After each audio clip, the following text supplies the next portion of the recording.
The millionaire's son, a bright-eyed boy, couldn't even run.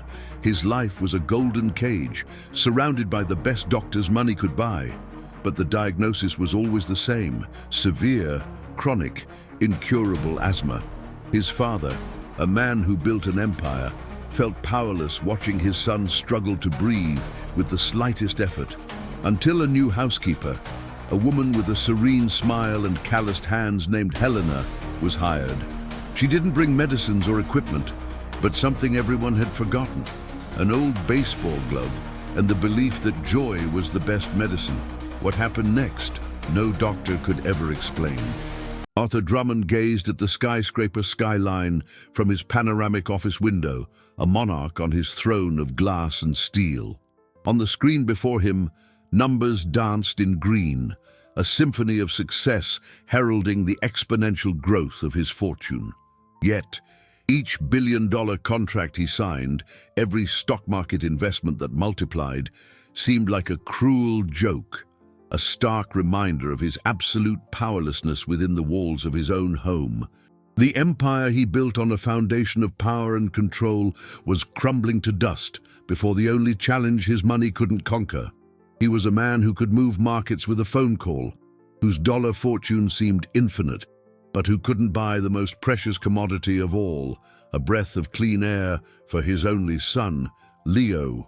The boy's severe asthma, a cruel and seemingly incurable diagnosis, held him prisoner in a sterilized mansion, a glass palace where joy dared not enter, and the silence was broken only by the constant hum of air purifiers. Years ago, he had lost his wife to a sudden illness, a wound time couldn't heal.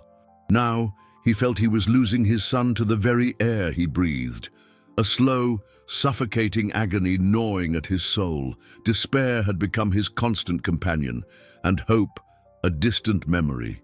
It was from the depths of this abyss that she appeared, a discreet figure among the staff who moved through the house like silent ghosts. Her name was Elena, hired as the new housekeeper.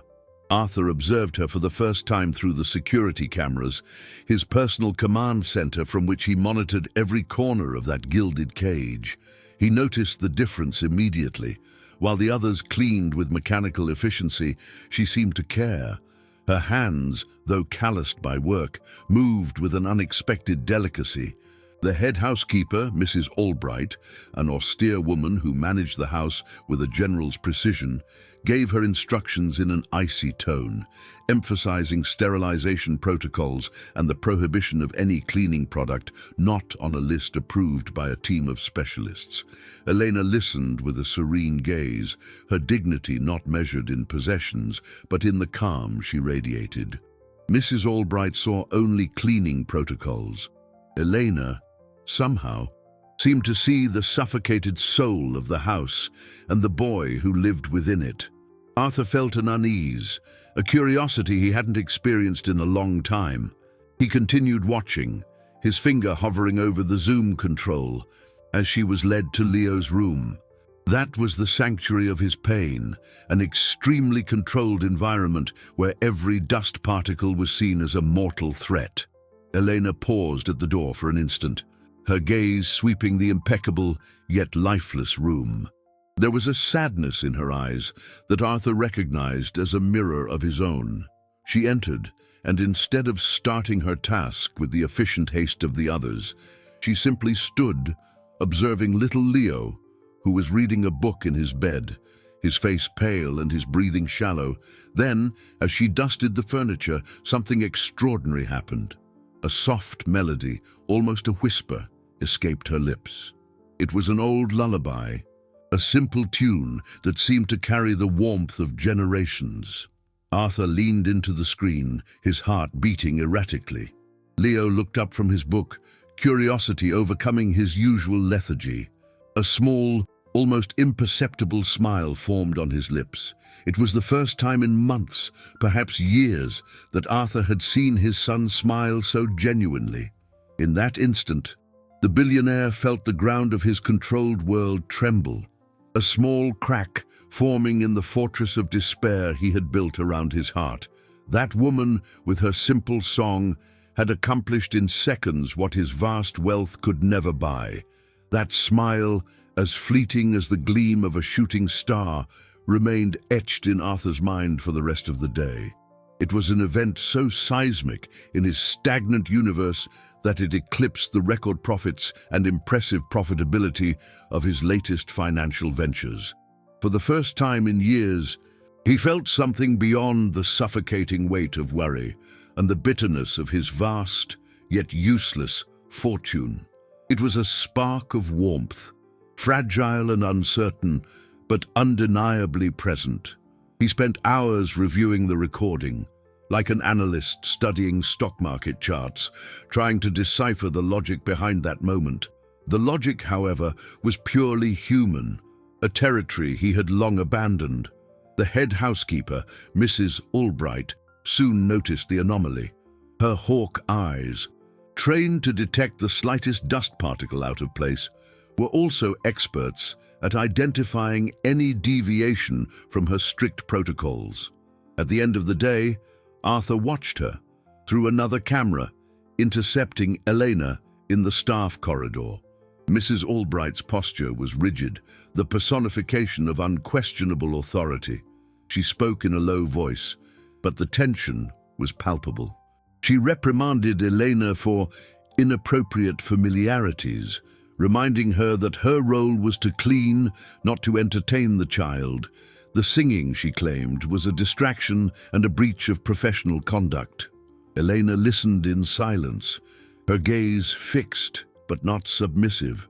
There was a quiet strength in her that seemed immune to the housekeeper's intimidation. The next day, the seed of an unlikely connection began to sprout, watered by an act of quiet defiance. Arthur, in his office, alternated his gaze between the cash flow of his businesses and the mosaic of screens displaying his home. That's when he saw Elena approach Leo's room, not with a bucket and a mop, but with a small object in her hands. She looked both ways down the corridor, a momentary hesitation that revealed her awareness of her transgression. Then, she entered. Arthur adjusted the camera angle. Elena knelt beside Leo's bed and extended the object to him, a visibly worn leather baseball mitt with the marks of many games etched into its surface. "It belonged to my son," she whispered, a sound the sensitive microphone picked up. He said, "Good mitts need stories to be truly good." Leo took the mitt with a reverence Arthur had never seen. He ran his small fingers over the worn seams, his face illuminated by a curiosity that the collection of expensive, sterile toys on his shelves had never awakened. At that moment, the door burst open. Mrs. Albright stood in the doorway, her face a mask of contained fury. "What is that?" she hissed, marching into the room, her eyes fixed on the mitt as if it were a venomous animal. "I can't believe your insolence, bringing street germs into this environment, near him." She turned to Elena, her voice rising an octave. "You are deliberately jeopardizing the boy's health. Hand that over immediately. Consider yourself fired." The threat hung in the air, cold and sharp. Elena stood up, her body positioned between the housekeeper and Leo's bed, an instinctive protective gesture. Arthur felt his blood run cold. Mrs. Albright's hand moved forward to snatch the mitt from his son's hands, but then something he never would have expected happened. Leo, his fragile, passive son, clutched the mitt with both hands, pulling it against his chest. His eyes, usually clouded by fatigue, shone with a spark of defiance. "No," he said, his voice weak but firm. "It's mine." Leo's faint cry echoed in the sterile silence of Arthur's office, louder than any stock market alarm. For an instant, time froze. Arthur Drummond, the man who built an empire on split-second decisions, was paralyzed. On the screen, he saw his son's face, pale and determined, clutching that battered baseball mitt as if it were the most precious of treasures. And for Leo, perhaps it was. Mrs. Albright, her face flushed red with humiliation at having her authority challenged by a child, was about to retaliate. Arthur saw her hand move again, intending to confiscate the object and crush that small act of rebellion. It was instinct, not reason, that finally compelled him to act. His hand shot to the console on his desk, pressing the intercom button that connected directly to Leo's room. His voice, cold and amplified, cut through the tension like a blade. "Mrs. Albright," he said, each syllable laden with unquestionable authority, "leave the boy alone. And leave the MIT. Return to your duties now." The silence that followed was heavy. Mrs. Albright froze, her hand hovering in the air. Slowly, she turned to the camera on the wall, knowing he was watching. Her eyes narrowed to a slit of pure, impotent resentment. Without a word, she turned and left the room, her hard, quick steps on the polished corridor sounding like a declaration of war. In the room, the atmosphere changed instantly. Elena let out a breath she hadn't realized she was holding. She knelt again beside Leo, who was still gasping from the effort, his body trembling. With a gentleness that contrasted with the harshness of the previous scene, she placed her hand over his, which still clutched the mitt. "It's all right, sweetie," she whispered. "No one's going to take it from you." She saw the exhaustion in his eyes, the adrenaline from that small act of courage abandoning him. "How about we make a deal?" she continued, her voice calm as a lullaby. "Let's get your mitt nice and clean so no one worries about germs, and then we'll put it in a special place near your bed. What do you think?" Leo hesitated for a moment, then nodded slowly, handing the treasure to her.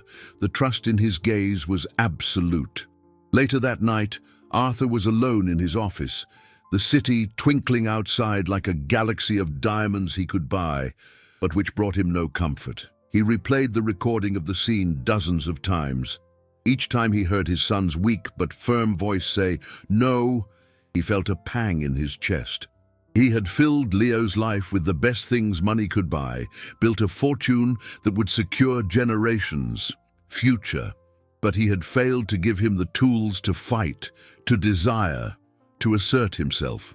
A housekeeper with an old mitt had awakened more life in his son in a single day than all his millions in years. Shame was a bitter taste in his mouth. He looked at his investment reports, the numbers representing an almost abstract wealth, and felt a deep emptiness. He had become an expert in accumulating assets, but had completely forgotten how to live.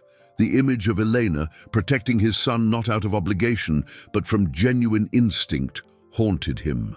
There was a nobility in her that his vast net worth couldn't buy. Suddenly, the sharp, familiar sound of a dry, wheezing cough erupted through the audio system, coming directly from Leo's room. It was the prelude to a crisis, the sound Arthur feared most in the world. He sprang up, his heart pounding in panic.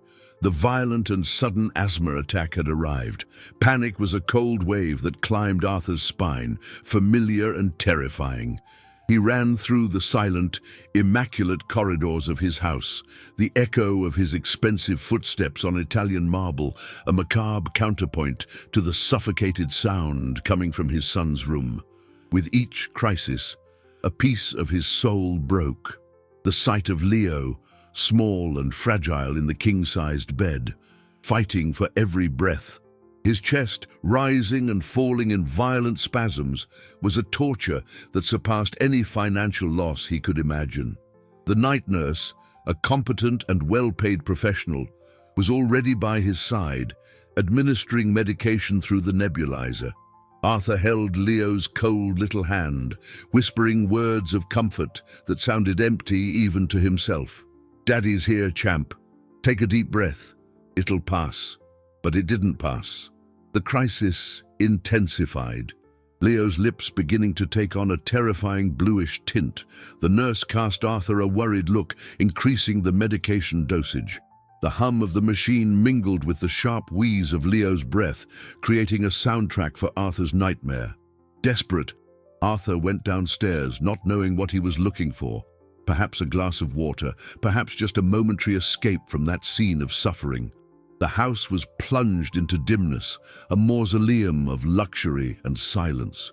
As he passed the kitchen, a soft light from within drew him. He stopped, peeking through the crack in the door. There was Eleanor, her back to him, standing by the stove. She wasn't cleaning. She was preparing something in a small pot, steam rising in fragrant spirals. The smell was strange, yet comforting, a mix of earth, herbs, and something sweet that reminded him of his grandmother's house, a memory buried under decades of ambition and business. He entered the kitchen, his shoes making a soft sound on the floor. Elena turned without startle. Her eyes, even in the dim light, were incredibly calm. There was no deference of an employee before the billionaire boss. There was the serenity of an equal, of someone who recognized the pain in his eyes. "Mr. Drummond," she said softly, "I'm so sorry about the boy." Arthur, too exhausted to maintain formalities, merely nodded. "It's a bad one. One of the worst." He looked at the pot. "What are you making?" "A tea," she replied, her voice without any presumption. "It's herbs my grandmother used to use. Eucalyptus, thyme, and a little honey. It helps calm inflammation and open up the airways." The idea was absurd. The world's top specialists, with their cutting-edge treatments and expensive medications, had declared Leo's condition incurable. And now, a housekeeper offered him herbal tea as a solution.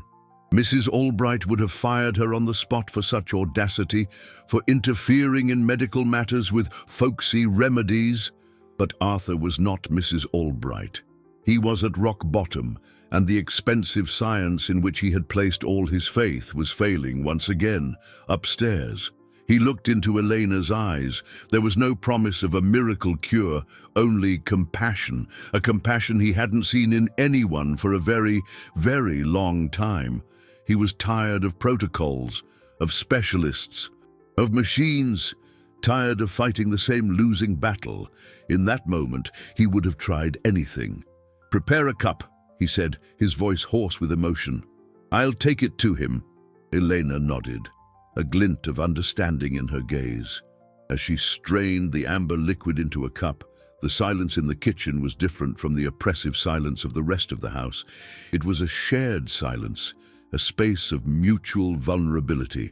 In that kitchen, in the dim light of dawn, she didn't see him as the magnate whose investments shaped the global economy. She saw a father in pain, and he didn't see her as an employee. He saw a spark of hope. Arthur went upstairs with the hot cup in his hands, the aroma of herbal tea filling the hallway and, somehow, dissipating some of the clinical, aseptic atmosphere that always suffocated him. The nurse looked at him with suspicion when he entered the room, her eyes fixing on the steam rising from the porcelain. "Mr. Drummond, what is this?" The doctor was very clear about not administering anything not prescribed. Her voice was professional, but laden with reproach. Arthur ignored her. He sat on the edge of the bed, where Leo still struggled for air, though the most violent spasms had slightly subsided, leaving deep exhaustion in their wake. "Leo," he said softly, "I have something for you. It's warm and will help you feel better." Carefully, he brought the cup to his son's lips. Leo, with half-closed eyes, took a small sip, then another. He grimaced at the strange taste, but didn't refuse. Arthur continued to give him the tea in small sips, the warmth of the cup in his hands, an anchor amidst the storm of his fear. And then the miracle happened. It wasn't a sudden, dramatic event, but a subtle, almost imperceptible change. Leo's breathing, previously a sharp, ragged wheeze, began to deepen. The frantic rhythm of his chest slowed, becoming more regular. The bluish tint around his lips receded, giving way to a healthier color. The nurse watched, open-mouthed, the oximetry monitor beside the bed. The numbers, which had previously flirted dangerously with the risk zone, began to climb steadily, returning to a safe level. She looked at the empty cup in Arthur's hands, and then at the boy, who was now breathing with a calm not seen for hours. Sleep, finally, overcame him. The peace that settled in the room was so profound, it seemed sacred. Arthur stayed there, sitting for a long time, just watching his son's chest rise and fall in a tranquil, steady rhythm. It was the first time a simple solution had surpassed expensive, complex science. A single cup of tea had done what an arsenal of cutting-edge medications could not. The gratitude he felt was overwhelming, an emotion so powerful it left him dizzy. He went downstairs again to the kitchen, expecting to find Eleanor, but she had already disappeared, returning to the invisibility of her duties. Only the empty pot on the stove and the lingering scent of herbs in the air testified to her presence. In the days that followed, a subtle shift occurred in the household's dynamic. Arthur, intrigued and somewhat ashamed of his own ignorance, began to observe Elena with heightened attention. He saw how she discreetly opened a crack in Leo's window when Mrs. Albright wasn't around, to let the sun in and chase away the sadness. He heard her whisper to the boy one day. He saw her talking to Leo about baseball, about the stories of the Mitt, about her son who now played on a small team, and Leo, his reclusive son, responded. Their conversations were short, but they were more than Arthur could elicit from him in months.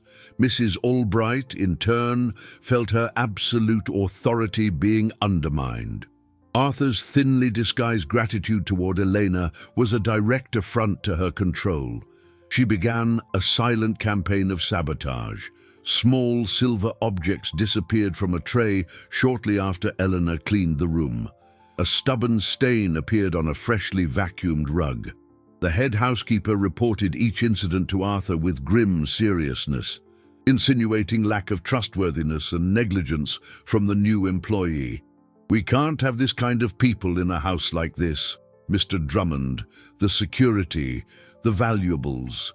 Each accusation forced Arthur to intervene. He checked the camera recordings, disproving the claims one by one, his irritation with Mrs. Albright's pettiness growing daily. With each defense, the line between employer and employee became thinner, transforming into a silent alliance. He and Elena barely exchanged words, but a mutual understanding was being built on the domestic battlefield created by the housekeeper.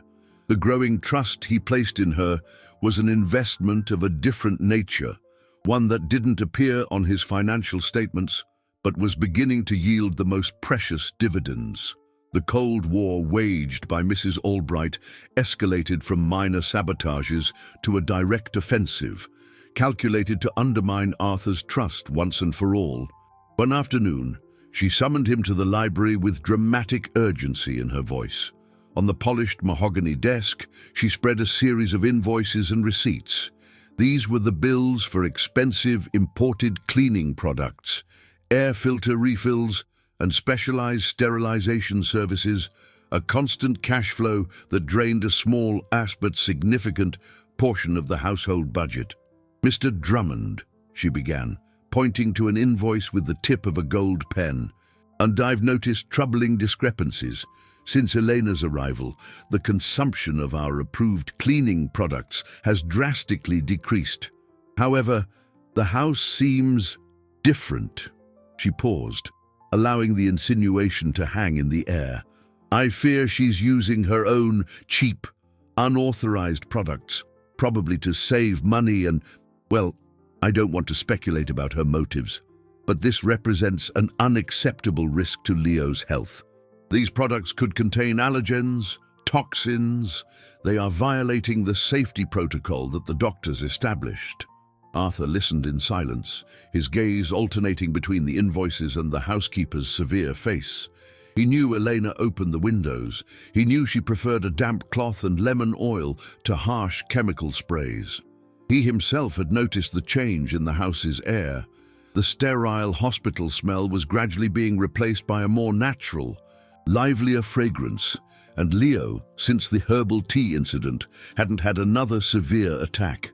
The nightly attacks, which were once a terrifying constant, had become rarer, milder. These were facts, observations that contradicted Mrs. Albright's alarmist logic. Her accusation, however, was serious. He had built his fortune on data, analysis, concrete evidence. Emotion and intuition were luxuries he rarely allowed himself in business. And, although his instinct told him to trust Elena, the housekeeper's accusation demanded a fact-based response. He needed data. It was this need for certainty that led him to make a drastic decision, a secret he would keep only to himself.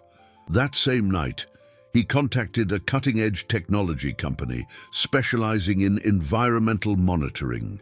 He gave them a clear order: install the most sophisticated air quality sensors available in every room of the house.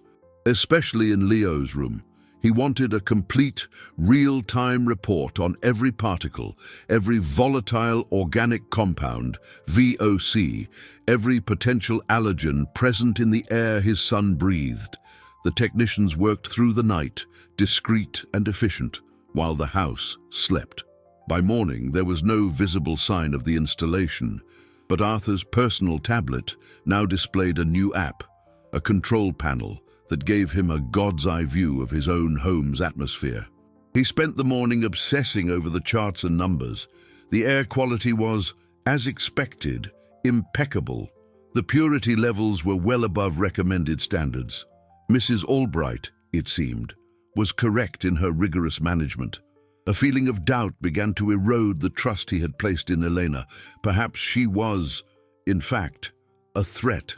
Perhaps he, blinded by desperation, was clinging to false hope.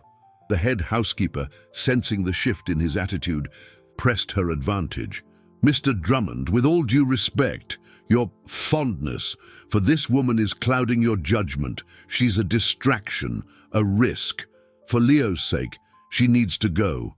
Her words were logical, rational. He looked at the data on the tablet. The numbers didn't lie. The air purity was proof that the expensive system approved products, and Mrs. Albright's protocols worked. And yet, the image of Leo's smile when he received the baseball mitt, the sound of his breathing calming after the herbal tea. These were data of another kind, emotional data that the control panel couldn't measure. He was at a crossroads. The billionaire, accustomed to commanding armies of employees, now felt powerless, torn between the cold logic of numbers and the undeniable truth of his father's heart. Mrs. Albright's pressure was relentless. He knew he needed to make a decision, and fast. But what would it be? Fire the only person who had brought a glimmer of joy into his son's life, or ignore the facts and risk his health? The doubt tormented him, heavier than any concern for his assets or his fortune. Mrs. Albright's pressure was like a rising tide, constant and relentless. Arthur spent the next 2 days chained to his office, the tablet with air quality data always in view. The charts remained stubbornly perfect, a flat green line representing purity. Each green line was an argument in favor of the housekeeper, a nail in the coffin of hope Elena had, unknowingly, built in his heart. He felt like a fool, a billionaire who built an empire analyzing data and trends, now being seduced by herbal teas and lullabies. He was about to yield, to draft the termination notice and a generous letter of recommendation for Elena, a consolation prize for her kindness, but which would effectively remove her from their lives forever. He convinced himself that it was the only logical decision, the only way to ensure his son's safety, protecting him from unknown, unscientific variables. He had already picked up his phone to dictate the letter to his assistant when Mrs. Albright's voice sounded over the intercom, sharp and triumphant. "Mr. Drummond, I need your presence in Leo's room immediately. There has been a serious breach of protocol." Arthur felt a chill. He raced to the room, his heart pounding against his ribs. He found Mrs. Albright standing near the window, which was wide open. Beside her, Elena held a dust cloth, her face serene, but her eyes laden with a silent sadness. "As you can see," the housekeeper said, pointing to the open window as if it were a crime scene, she disobeyed a direct order and exposed the boy to unfiltered street air, pollen, pollution. Who knows what else got in here? Leo, sitting on the bed, watched the scene with wide, frightened eyes. "I asked for it, Mrs. Albright," Leo's faint voice said. The smell of the sun is good." The housekeeper ignored him completely. "This is unacceptable. I propose we activate the maximum purification cycle. It's a system feature we only use in emergencies.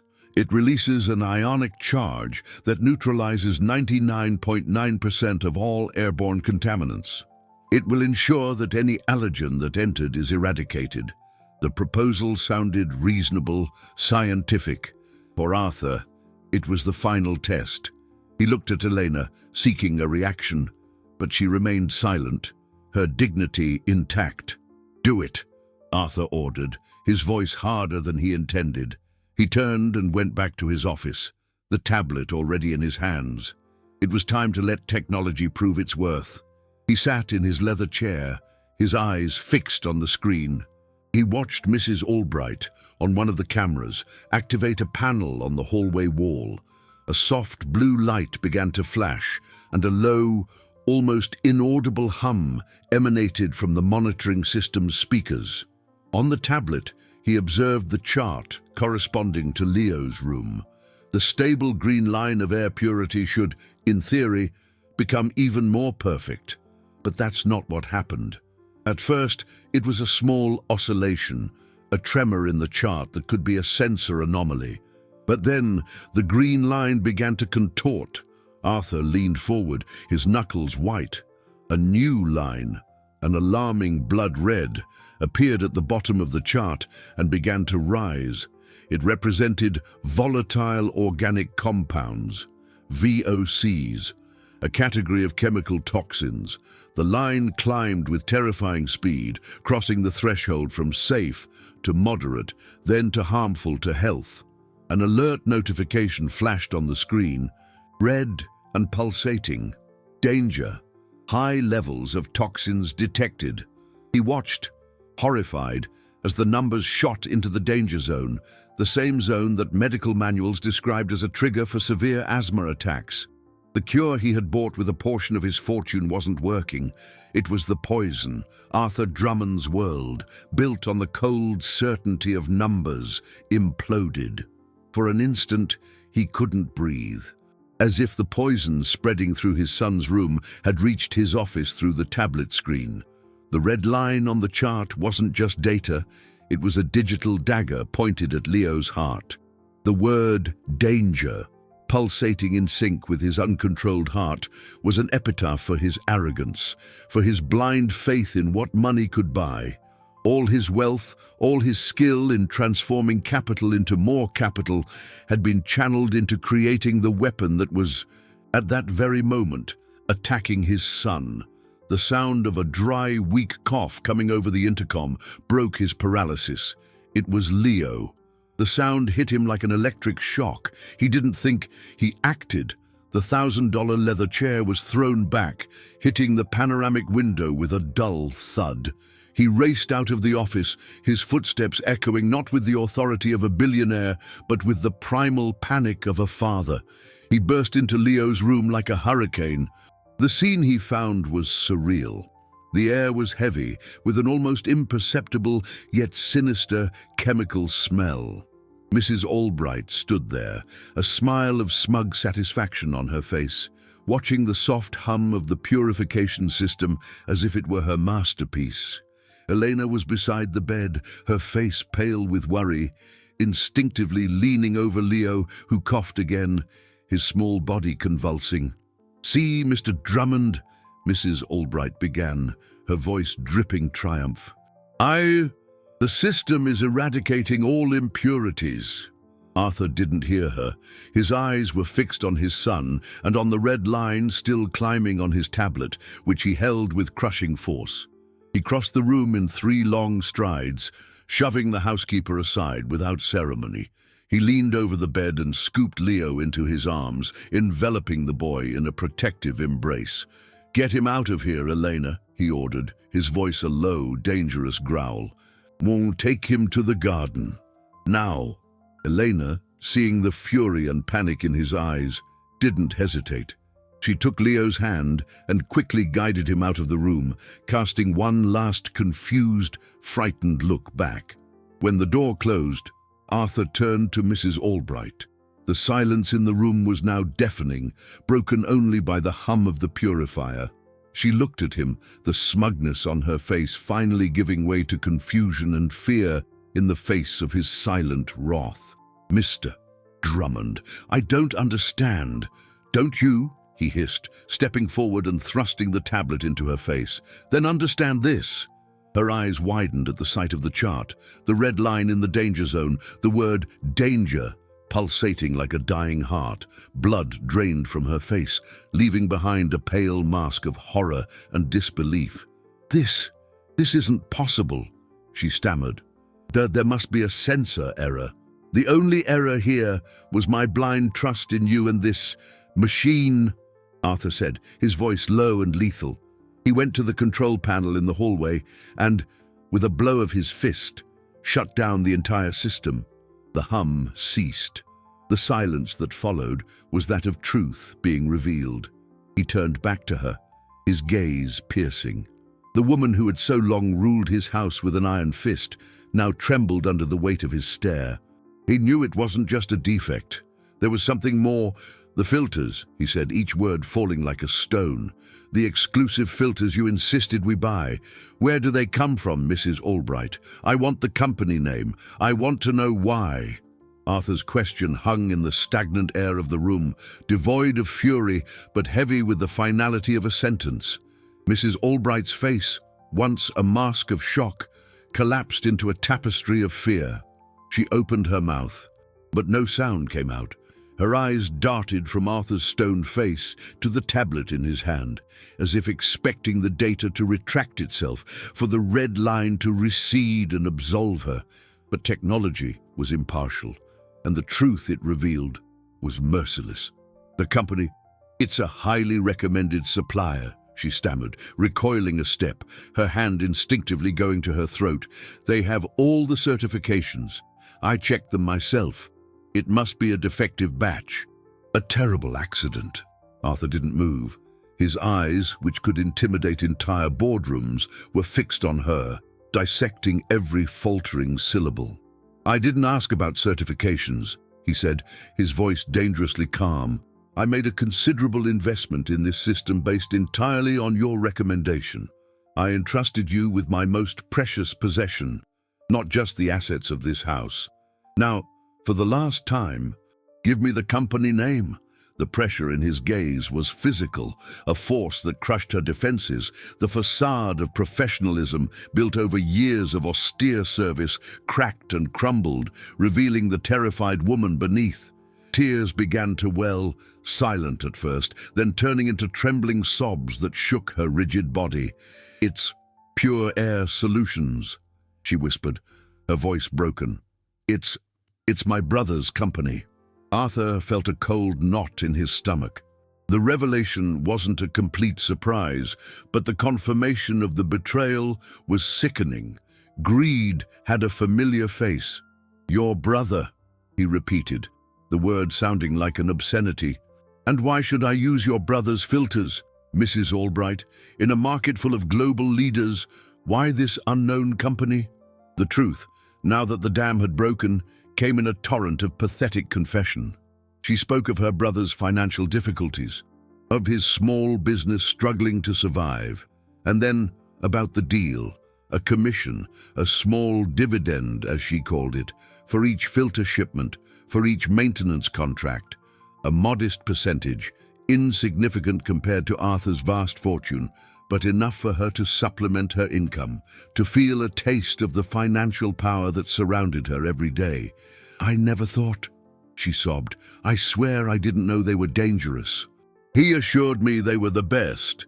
For me, it was just business. I didn't want to harm the boy. I never would." Her voice faded into an incoherent murmur. Arthur stopped listening. The word business reverberated in his mind. To her, his son's health was just another transaction, an opportunity for profit. He, a multimillionaire who dealt with the cash flow of global corporations, who understood interest, funds, and the treasury, felt a deep nausea.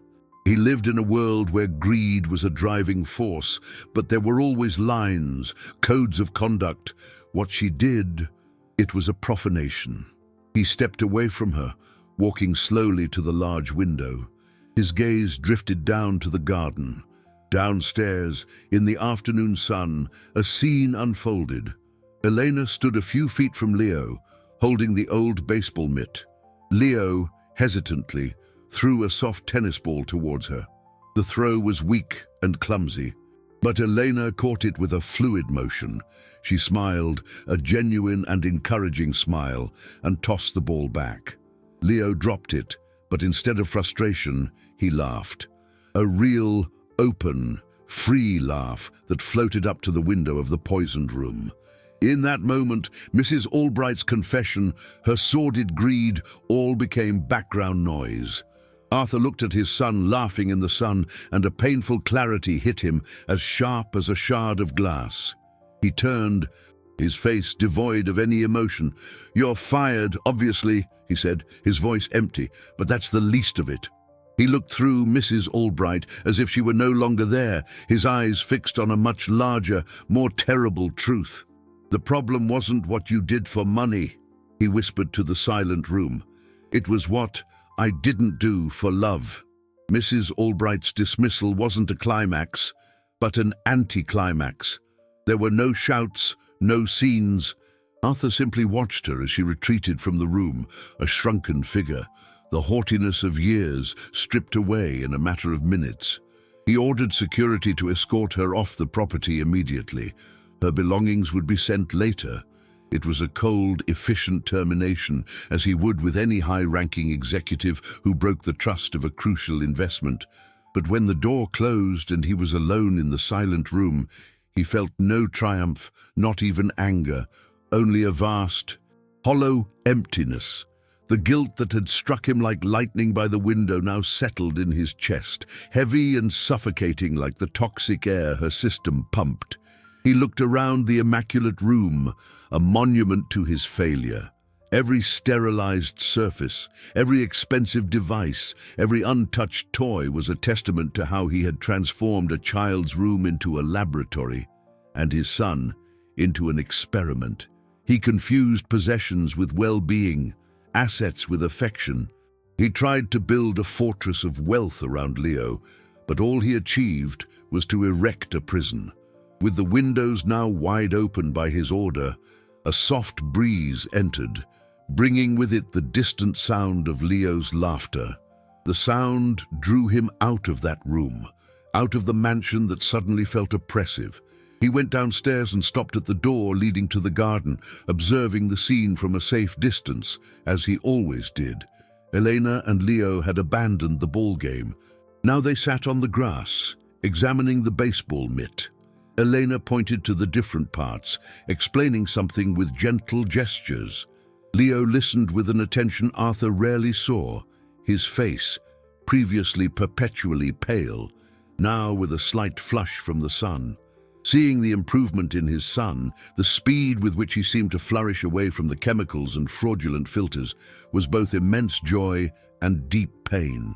Leo's physical healing was exposing how sick Arthur was inside, a lonely man who had hidden behind his fortune, using work as armor to avoid facing the pain of loss and the daunting responsibility of being his son's sole safe harbor. Elena, sensing his gaze, turned her head. Their eyes met across the lawn.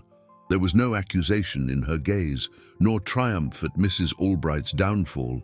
There was only a silent understanding, an empathy that bridged the social chasm between them.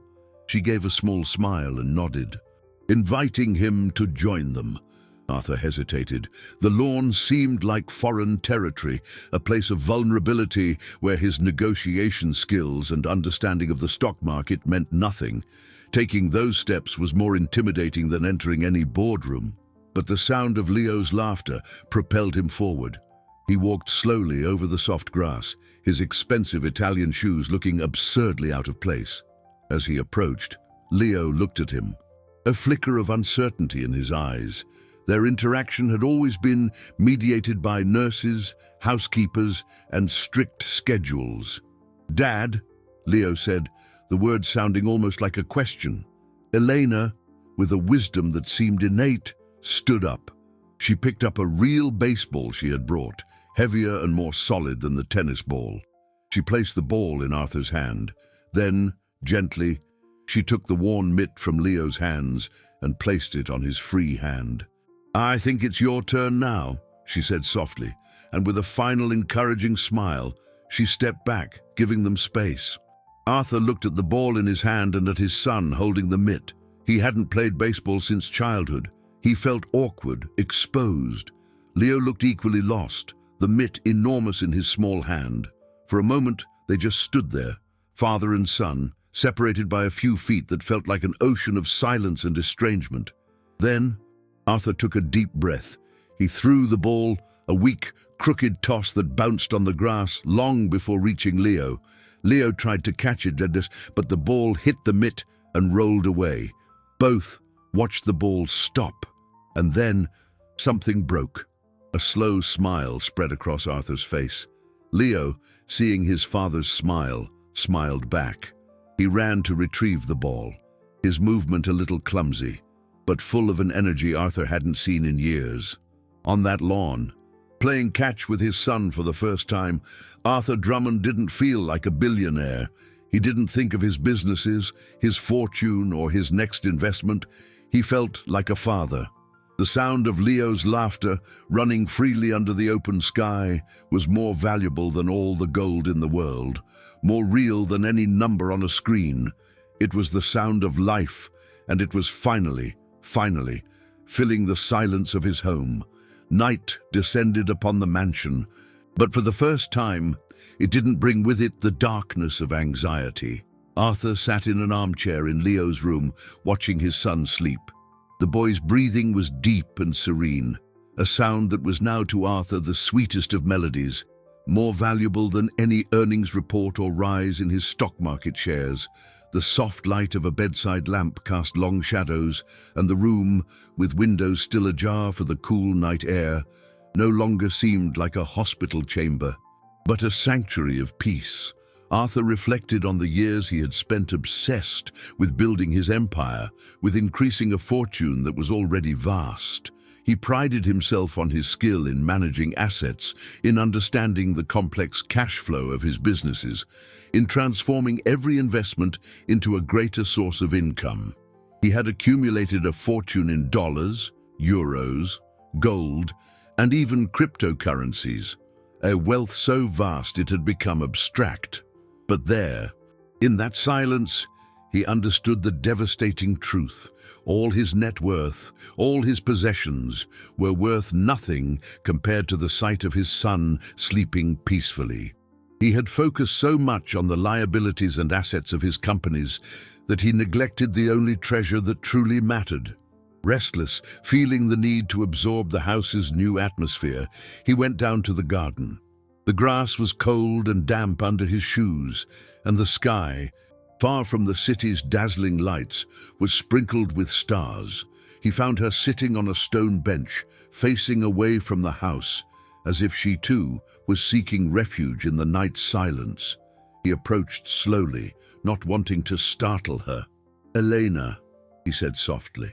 She turned, and in the moonlight, her face seemed sculpted from serenity. "Mr. Drummond, please call me Arthur." He sat beside her, a respectful distance between them. The silence stretched for a moment, but it wasn't uncomfortable. It was a silence of contemplation. I wanted to thank you," Arthur began, the words foreign on his tongue. "Not just for today, for everything." It was like opening a floodgate. Under her understanding gaze, he told her everything. He spoke about the loss of his wife, the pain that paralyzed him and pushed him into the only world he could still control: business. He confessed his fear, his guilt for having become an absent father, a man who tried to replace presence with money, connection with control. Elena listened without interrupting, her attention a balm for the wounds he was exposing for the first time. When he finished, his voice choked. She didn't offer words of pity. Instead, she shared a piece of herself. She spoke of her own life on a small farm, about the loss of her husband to a work accident years ago, leaving her with a young son to raise. She spoke of the difficulties, of the struggle to keep the land that was her family's only inheritance. There was no bitterness in her voice, only unwavering resilience, a strength drawn from the land and from love. "A person's wealth isn't in what they have in the bank, Arthur," she said, using his name for the first time. "It's in the strength they find to get back up after falling. It's in the love they manage to give, even when their heart is broken."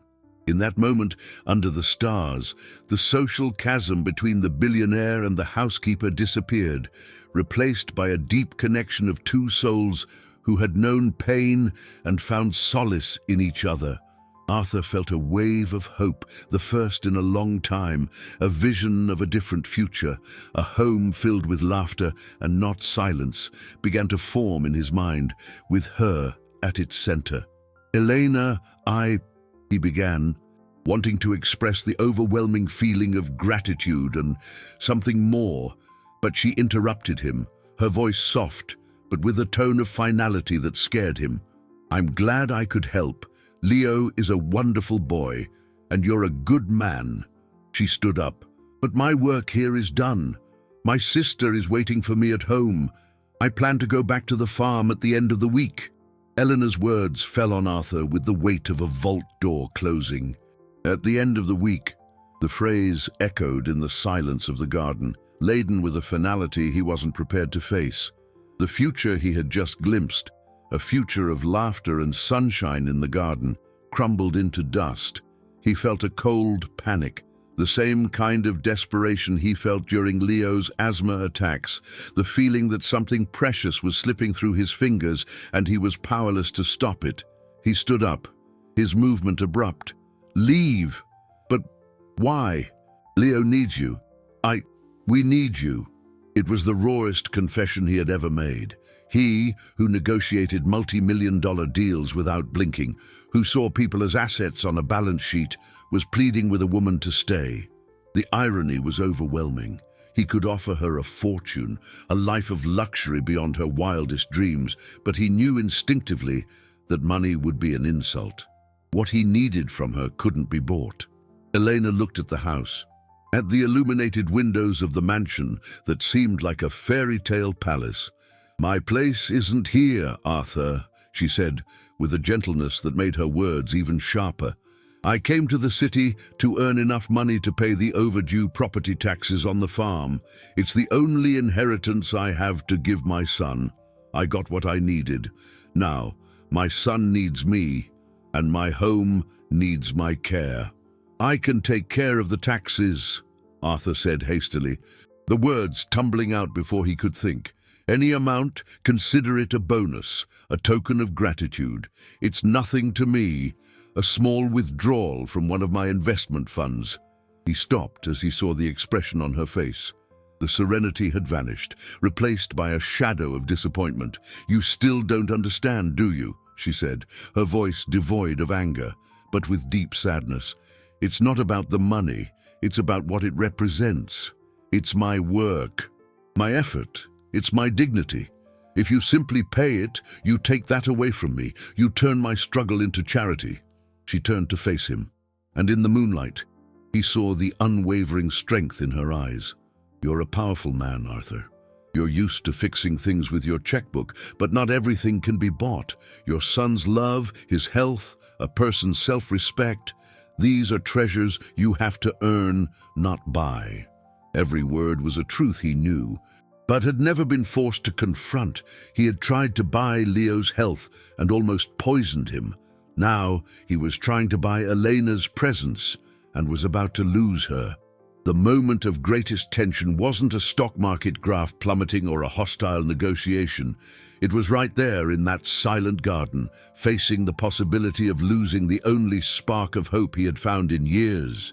He watched her walk away, returning to the service entrance of the house, and felt the ground disappear beneath his feet. Years of control, of power, of command, and he had never felt so powerless. He wanted to scream for her to stop, to offer anything, but her words echoed in his mind. "Treasures you have to earn."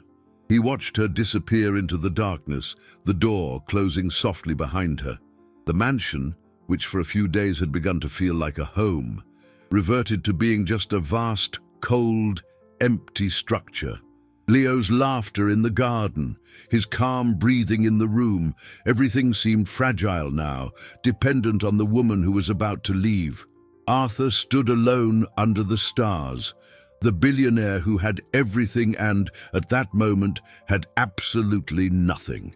He'd been confronted with a choice: continue to be the man who brought solutions, or become the man who earned them. The decision would define not only his future, but his son's. Time was running out. The door closed, and the soft click of the latch sounded to Arthur like the end of a world. He stood paralyzed in the garden, the night air suddenly cold and hostile. The woman who had come into his life to clean the dust had, in fact, cleansed his soul, showing him the grime that had accumulated in his heart for years. And now she was leaving because he, the master of business, the billionaire who understood profitability and investments, didn't know how to make the most important investment of his life. He went back inside, the mansion seeming emptier and more silent than ever. He went up to his office, the command center of his vast financial empire. The screens gleamed with stock market quotes, cryptocurrency charts, and the cash flow of his countless businesses. For years, that place had been his refuge, the fortress where he was invincible. That night, it felt like a tomb. He looked at the numbers representing his fortune, a net worth that defied comprehension, but he felt like the poorest of men. Her words echoed in his mind, "Treasures you have to earn." Then, an idea began to form, a spark in the midst of desperation. Earn, not buy. He spent the rest of the night awake, but not in agony. It was the most productive night of his life. He didn't look at his stocks, didn't care about the interest on his treasury bonds or the dividends from his companies. He delved into a different kind of research. Using his high-speed data terminals, he researched everything he could about family farming, about the soil in the region where Elena's farm was located, about organic farming techniques, and about local markets. He contacted geologists, agronomists, and logistics specialists, not as a billionaire demanding answers, but as a student hungry for knowledge. He spent hours building spreadsheets, not about his fortune, but about hers. He calculated the capital needed to modernize the small property, projected cash flow based on optimized harvests, analyzed the profitability of different crops. He wasn't planning a bailout, he was structuring a business. He treated the small farm, her inheritance, with the same respect and diligence he would dedicate to a billion-dollar merger.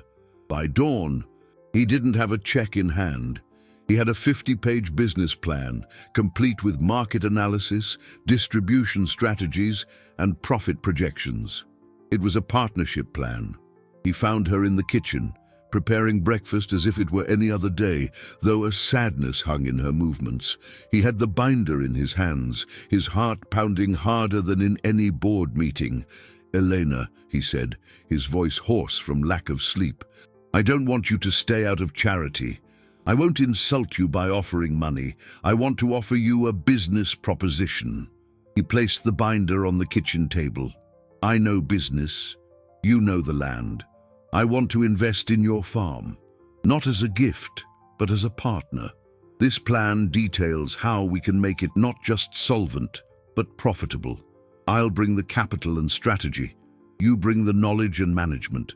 We'll be partners, 50% each." Elena looked at him, then at the binder, the skepticism in her eyes an almost physical barrier. Slowly, she opened it. She flipped through the pages, seeing the graphs, the soil analyses, the projections. She saw the respect in every line, the recognition that her work had value, that her inheritance was a real asset. She saw that he wasn't trying to buy her presence. He was trying to earn the right to be part of her future. Tears welled in her eyes, but they weren't of sadness. They were of recognition. She had finally been seen, not as a housekeeper, not as a charity project, but as the strong, capable woman she was. She lifted her gaze from the plan to his anxious face, and for the first time she didn't see the billionaire. She saw Arthur, and with a smile that lit up the entire room, she said the only word that mattered: yes. Weeks later, the Drummond mansion was unrecognizable, not in its structure but in its soul. The windows, once sealed against the outside world, now lived open, allowing sunlight and breeze to enter freely, carrying the sound that had become the house's new soundtrack: laughter. The sterile silence had been banished, replaced by the joyful noise of children running in the yard. The lawn, once an untouched green carpet, had become an improvised baseball field. Leo, with a flushed face and stronger body, was the center of that small universe of joy, organizing games with neighborhood friends he could finally meet. The old baseball mitt, a legacy from one family to another, passed from hand to hand, accumulating new stories. The house was no longer a museum, a showcase of its owner's vast wealth. It was a home. And Arthur, the architect of that former gilded cage, was now its most transformed inhabitant. He no longer governed his empire from the shadows of his office. He spent afternoons in the yard, not as a distant observer behind a camera, but as an active participant, learning to throw a curveball and cheering his son's small victories. He discovered that the highest profitability didn't come from any of his financial investments, but from the sound of Leo's laughter. The true fortune wasn't stored in vaults or represented by numbers on a screen, but in the feeling of his son's small hand in his. His businesses continued to prosper, but they were no longer the center of his existence. They were merely the engine that allowed him to live the life that truly mattered. Elena was by his side, not as an employee, but as the partner she had become in every sense of the word. Together, they reviewed the plans for the farm, an enterprise that flourished under the combination of his business acumen and her deep knowledge of the land. The social chasm between them had been bridged by mutual respect and an affection that grew daily.